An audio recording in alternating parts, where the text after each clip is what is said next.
শুকরিয়া ছোট্ট একটা শব্দ, কিন্তু এই শব্দটার ভেতরে লুকিয়ে আছে পরিপূর্ণতা, প্রশান্তি, শান্তি আর সন্তুষ্টির চাবিকাঠি। জীবনে আমরা কত কিছু পাই, কখনো কি হিসাব করি? যে নিঃশ্বাসটা তুমি এখন নিচ্ছ, যে চোখ দিয়ে তুমি দুনিয়ার রং দেখো, যে হৃদয়ে অনুভব করো ভালোবাসা, তা সবই তো নিয়ামত। আর নিয়ামতের দাবি একমাত্র শুকরিয়া আদায় করা। আল্লাহ সুবহানাহু ওয়া তাআলা কোরআনুল কারীমের ভিতর বলেন, তোমরা যদি কৃতজ্ঞ হও তবে আমি অবশ্যই তোমাদের আরো দেব। সূরা ইব্রাহিম আয়াত নাম্বার ৭। তুমি যদি মনের গভীর থেকে আলহামদুলিল্লাহ বলো, আল্লাহ তোমাকে এমন এমন জায়গায় পৌঁছে দেবেন যেখানে তুমি নিজেও যাওয়ার আশা করনি। শুকরিয়া মানে কেবল মুখে বলা নয়, শুকরিয়া মানে নিজের চোখকে হারামের দিকে না ফেরানো, নিজের কানকে গীবত ও মন্দ কথা থেকে দূরে রাখা, নিজের হাত দিয়ে ভালো কাজ করা, নিজের সময়কে গুনাহ থেকে বাঁচিয়ে রাখা।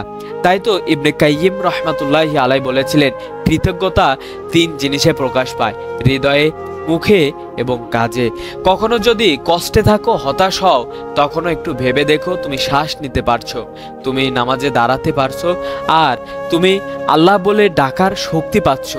বন্ধু, এটাই তো সবচেয়ে বড় নিয়ামত।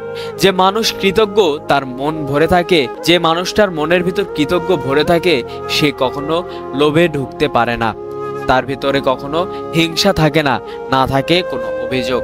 কৃতজ্ঞ হৃদয় আল্লাহর কাছে হয় সবচেয়ে প্রিয়তম, আর অকৃতজ্ঞতা শয়তানের সবচেয়ে বড় সফলতা। চলুন আজ থেকে প্রতিদিন কিছু সময় শুকরিয়া আদায় করার জন্য রাখি।